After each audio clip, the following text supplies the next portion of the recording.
we're discussing the topic failing successfully. How do you fail successfully? Because it looks like you are putting two words together that do not form correct grammar. Right? How do you fail successfully? So when you hear the word failure, that's one word you don't want to have anything to do with. Or mistake, or miscalculation.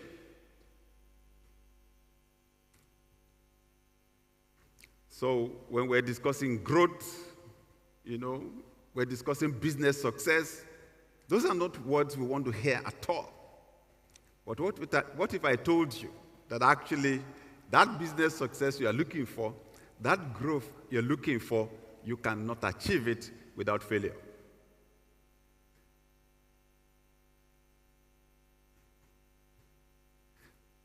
One of the founders of IBM, Tom Watson, they said one of his engineers made a mistake that cost the business $600,000. So Tom Watson sent for the engineer. When the guy came to his office, Tom Watson said, "I'm sure you know why I called you." He said, "Sure." "To fire me?" Tom Watson said, "Why should I fire you? I just spent $600,000 training you. Why should I allow somebody else to hire your new experience? You made a mistake, it cost me $600,000. When you go work for somebody else, you won't make the same mistake again. I hire a new person, he has potential of making the same mistake or more. It's better you stay here so we don't make that mistake anymore." That's amazing, isn't it? What a way to look at failure. So when we were in school, they took us into the science lab, and then we did whatever it was, mixed some chemicals together.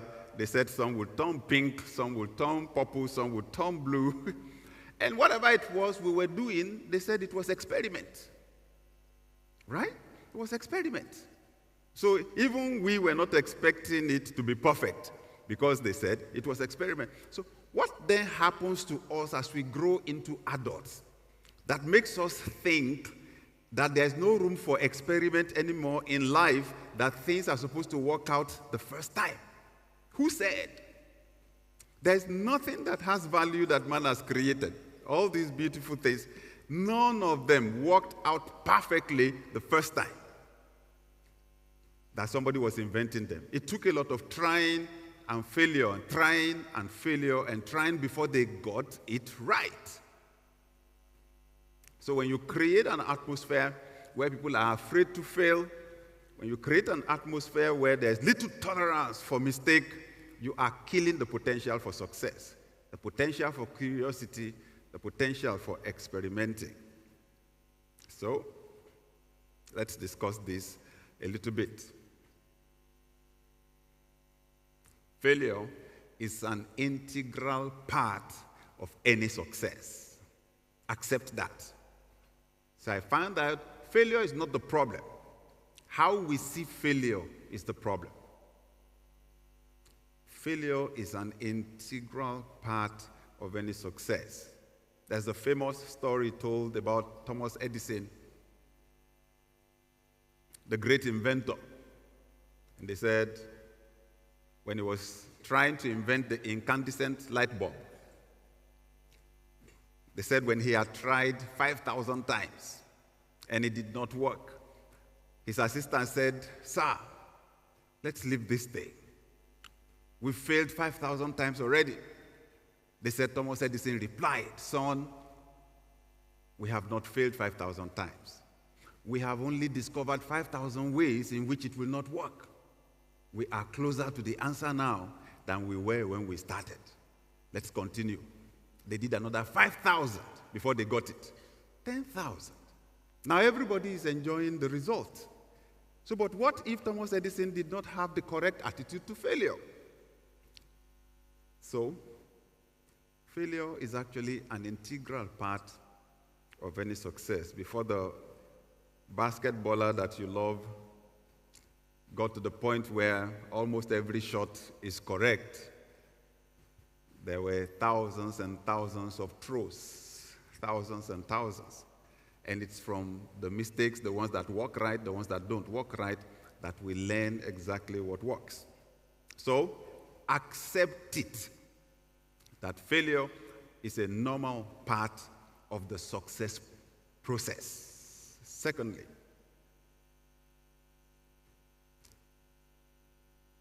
failure is an event, never a person. You must separate the two. There's a difference between failure as a person and failure as an event. Failure is an event, never a person.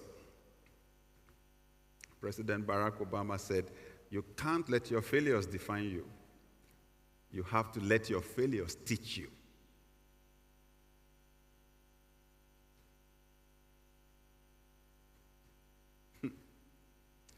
Year 2000. Young lawyer Barack Obama contested for the 1st Congressional District of Illinois as a state representative, contested against the incumbent and lost gallantly. He lost gallantly because he got only 1/3 of the votes. So what if he had convinced himself that he was not called into politics, that it was not his destiny? The amazing thing is the gentleman did not give up. He tried again, won the next time. 8 years after that loss, he became the president of the United States of America. So only God knows how many successes have been buried prematurely because someone gave up just because something did not happen. So the same man, Barack Obama, now says, right? You can't let your failures define you. You have to let your failures teach you.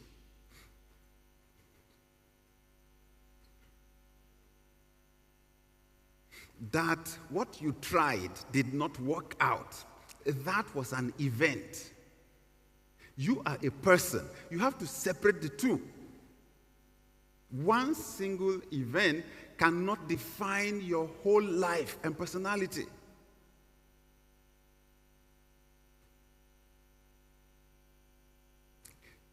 One of the greatest battles you will ever fight in your life is what I call the battle of identity, who you think you are. Once Satan, because I know it is his job, once Satan can get you to believe that you are less than you are, he has you. He's gotten you. And I believe, honestly, that that's one battle that every human being fights. We are wealthy. Satan wants to make us to believe that we are poor. So in this instance, something did not work out. We interpret that into our identity to mean that we're not successful. That's a big mistake. Separate the event from the person. Barack Obama did that. The event did not work out. It was an election. But inside him, he was president, and he kept moving.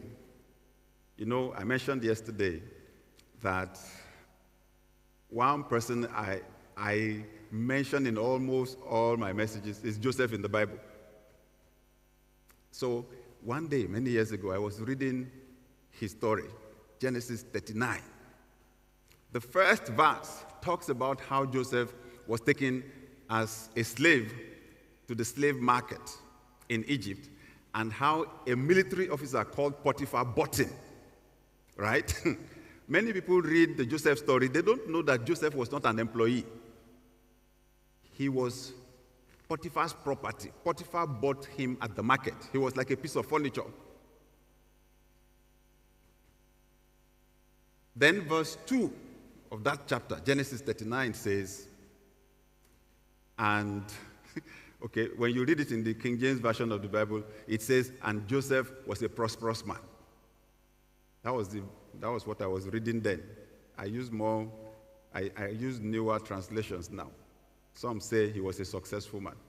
But that day, I was reading, I said, and Joseph was a prosperous man. My head just, was like, you said what? I just stopped. I said, somebody is making a mistake here. Verse 1 says that Potiphar bought him in the market. Verse 2 says he was a prosperous man. I said, Lord, it's not adding up. Where did he get the prosperity from? You know that when somebody is a slave, he cannot even have a bank account. If he owns a bank account, himself and the bank account are the property of his master. So where did he get the prosperity from? The Spirit of God said, you know I cannot be wrong, so you are the one that has a problem. Read it again. I said, no problem. And Joseph, and he was a prosperous man. I said, is this the same thing? I said, where did he get the prosperity from? The Holy Spirit said, read it again. Just read it slowly. You are going too fast. That's why you are missing it. Read this slowly. I said, okay. And the Lord was with Joseph. And he was, the Holy Spirit said, stop. Because that's where your problem is. I did not say that he had prosperity. I said he was. You are defining him by his current situation. Somebody was deceived by his brothers. He was betrayed. He was sold by his brothers. They bought him in the market. You are using that to define him. But all those things are external. I am describing who he was inside. The dream I gave him was that one day he would be in the palace. That was what he used to define himself. Did you see the kind of work he did? Right? Did you see the quality of work that he did in Potiphar's house? He was doing palace class work. To the extent Potiphar put him in charge of everything. Who puts a slave in charge of everything? He was not an employee, remember. He was. So the Holy Spirit said to me, even though his circumstances did not look right, he did not allow the circumstances to define who he was. He allowed what God told him to define who he was. Amen. Never allow one event, one incident to define who you are. Failure is only an event. So you write an examination, you see the way our world works. You write an examination, you don't pass, they say you're a failure. You pass, they say you're successful. In your bank account, when there's plenty of money there, they say you're rich. If there's no money there, they say you're poor. If you allow the world to label you like that, they will destroy you. Never allow failure, an event, to define you as a person.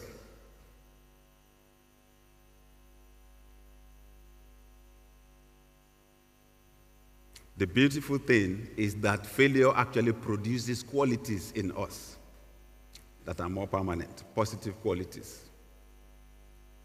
Let's move on. Failure is a gateway to tacit knowledge. Tacit knowledge. Henry Ford said, failure is simply the opportunity to begin again, this time more intelligently. This time more intelligently. Failure is a gateway to tacit knowledge. So there are two kinds of knowledge in organizational development. There's the one we call explicit knowledge. Explicit, clear. That's the knowledge that you can write down. That's the knowledge that can be documented. It can be taught to other people. But the other kind of knowledge, the second one, is tacit. That tacit is a function of experience. See, I grew up on the construction site. My dad was a building contractor, right? And that's why I studied civil engineering, because I also wanted to become a contractor. And I remember after my graduation, when I got my job as a site engineer, because my dad's business was down. I wasn't supposed to look for a job. That was where I was supposed to work. But business was down, so I looked for a job. On that site engineer, I had a site supervisor and an assistant site supervisor. They were much older than myself. I was a fresh graduate. And I was the site engineer. I was their boss. Wisdom told me to behave myself. Because those two people, they could sell me on that site. The only things I knew, it was book knowledge that I read and used to pass. On that site, it was a different ball game. But those people had been on site for like 30 years. I befriended them. We were friends. And I was asking a lot of questions. They had been on so many sites. When we had a problem, they would say, I remember when we were on one site like that in so-and-so city. When we came across a problem like this was how we, bring that thing. Let's try it this way. That's how they were solving problems. Now that is tacit. The only way you get it is by serving as an apprentice to somebody else or experimenting, trying. That tacit knowledge is what failure gives. And it can make the difference between success and failure. So don't throw away your failure. Don't avoid them. Because failure gives you that tacit knowledge. I'm someone who experiments a lot. Honestly, I think one day I should write a book on my failures. Because I have tried many things that did not work. I've tried many, but people don't know that's how it works. You try 99 things, they don't work. Number 100 works. You see the way life works? That one that works compensates for the 99 that did not work. And it is that one that works that the world hears about, right? And then some people who don't have experience, they see that somebody is very successful, and then they're just praying, Lord, God, make me like that person. Do you know what you are asking for? You don't know what it took to get there. A lot of good, tacit knowledge. Failure shapes your values and character. Failure shapes your values and character. Wendell Phillips, an American abolitionist, said, "What is defeat? What is defeat? Nothing but education." What is defeat? Nothing but education. Failure shapes your values and character. When you think, when you have this sense that you are invincible, that you are strong, you are perfect, and nothing can happen. When you make a mistake, then you realize yourself. You are not as perfect as you think. It makes you humble, makes you to make new decisions, makes you to set new boundaries, right? I made a mistake. I made a mistake that embarrassed me. You remember how Peter was bragging when Jesus Christ said, "You are going to deny me today." He said, "Me over my dead body. They will have to kill me before they get to you." I know you more than you know yourself. So, when I was in school, I was in the Polytechnic, and we had this military regime that came on then, and they decided to just jail all the politicians. They arrested all the politicians they could get and just jailed them. And said, "We know that the law says you are innocent until proven guilty. For them, you are guilty until you prove yourself innocent. So all of you are corrupt." Then they changed the currency because they said the politicians had stored money in water tank, buried water in the ground. They wanted to waste the money that the politicians had stolen. So they changed the currency and said everyone had to go deposit their cash in the bank and that the banks would give us new currency. So gratefully, I had a bank account. And a friend of mine in school who did not have a bank account gave me his money to keep in my bank account for him. And then the government, when you put your money in the bank, the banks did not give you money. They said there was no new currency, so they were rationing the money, giving it little by little. I was going through a very difficult time. My parents could not get money to send to me, and I caved in to the pressure and borrowed my friend's money without asking him, because I was just sure that money would come in and I would replace it quietly without saying anything. Sadly for me, I could not replace the money by the time my friend wanted it. That thing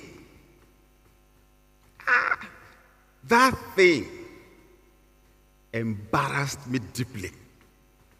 That thing hurt me deeply. It hurt my pride, my confidence in myself that I was okay, that I was disciplined.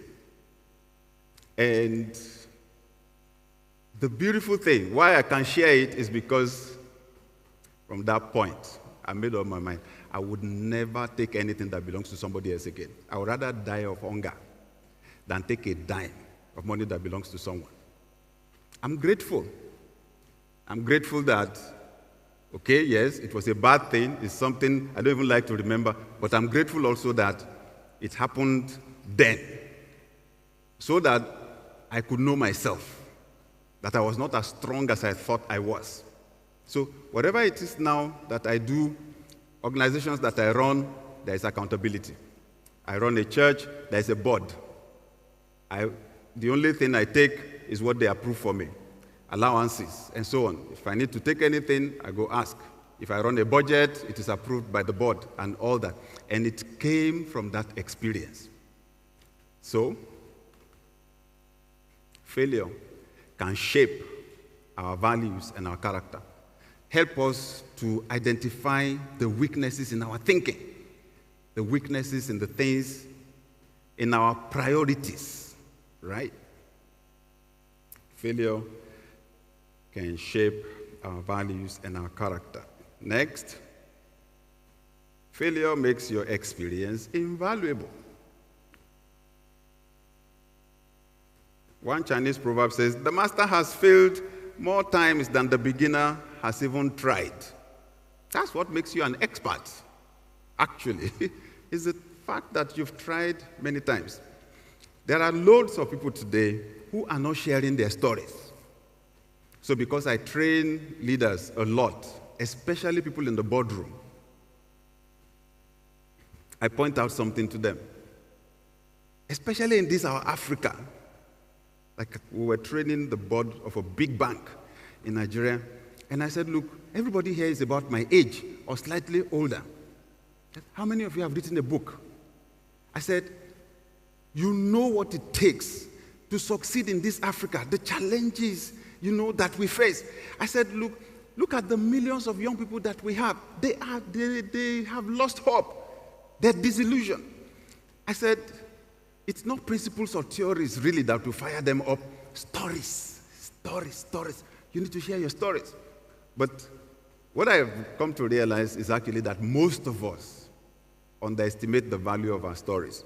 Leaders know that stories connect more with people than principles. When I go around Africa, and I'm speaking because I work with the Global Leadership Summit a lot, so I've been to Senegal, Burkina Faso, Togo. Last year I was in Angola, on the platform of the Global Leadership Summit.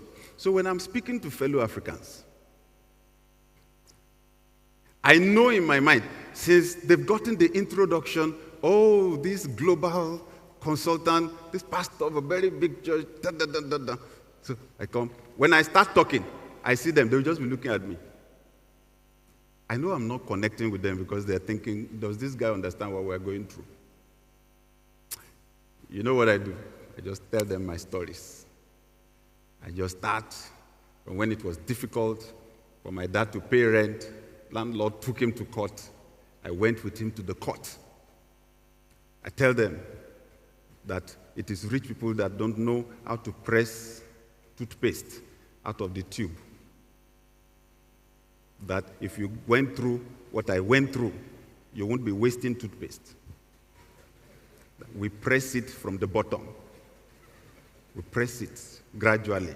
Press it gradually, gradually, gradually. You press it and make sure the thing is flat. And that when you have pressed everything out, then you use your brush to scrape the rest from the mouth of the tube. Then I tell them, you don't stop there. Then you take a knife and you cut it.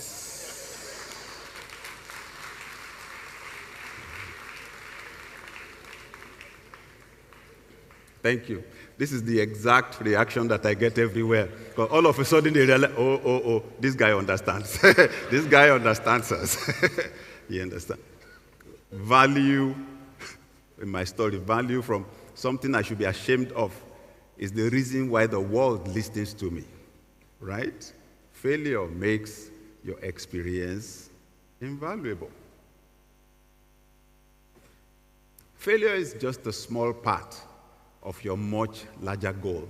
Don't let one event that did not work now grab your whole attention and take your whole vision. Take your eyes off the big picture. There is still, there is still life ahead. So I tell people, that bad situation looks like the end of your life, right? It is not an end. If you drive, you will understand what I'm saying, because whenever you are approaching a bend, it always seems as if that is the end of the road, because you can't see beyond that. But if you then pack up and sit by the side of the road and tell yourself, this is the end of the road, what will happen? You drive to that bend. You negotiate the bend, then you find out that the road stretches straight again after that. So, failure is temporary after all. Failure is temporary after all. It's just a small part of your much larger goal.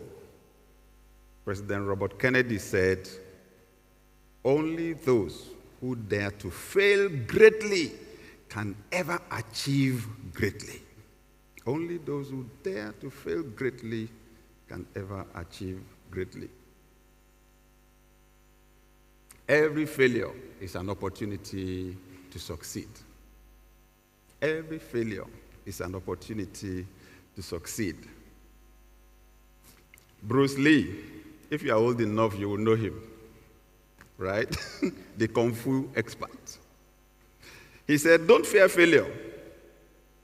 Not failure, but low aim is the crime. In great attempts, it is glorious even to fail. If what you're trying to achieve is great, a failure is something that should earn you some badges, right? So those that dare greatly usually fail greatly or fail spectacularly like that.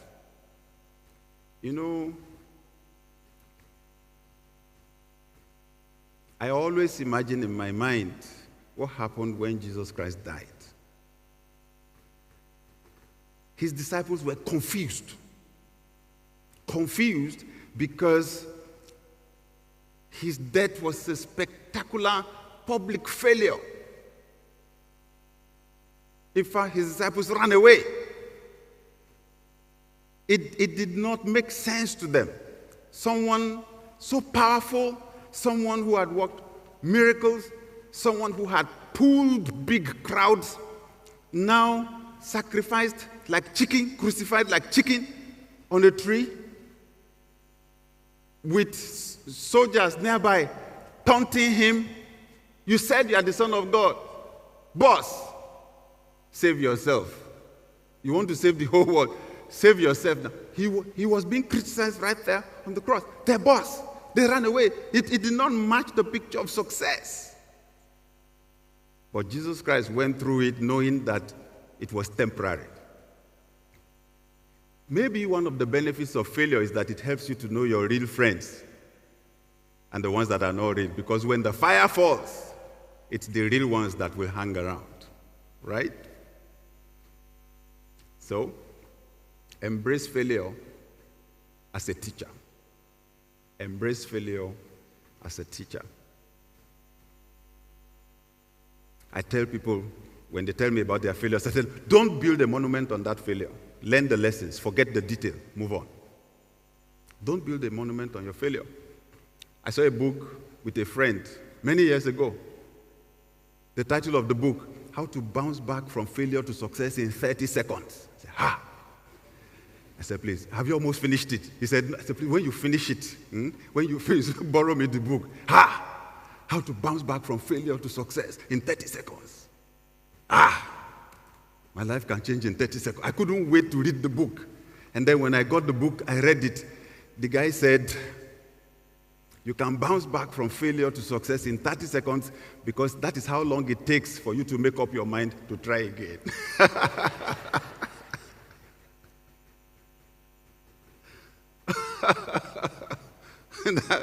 That is how long it takes for you to make up your mind to try again. When you embrace failure as a teacher, you build resilience, grit. You cultivate a growth mindset, and you turn your stumbling blocks into stepping stones.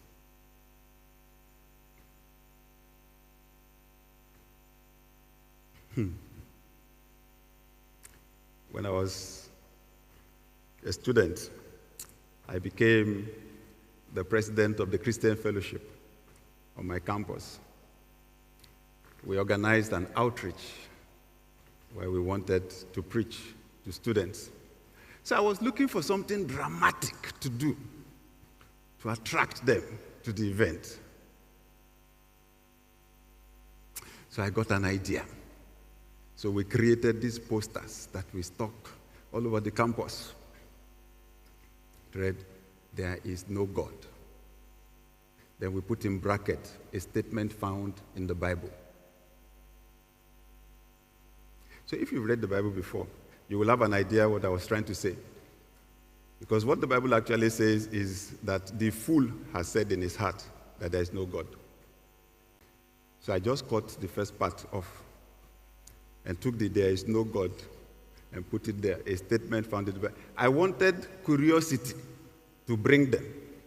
Then we will tell them it is the fool that said so. And ask them to give their heart to God. Sadly, the plan backfired.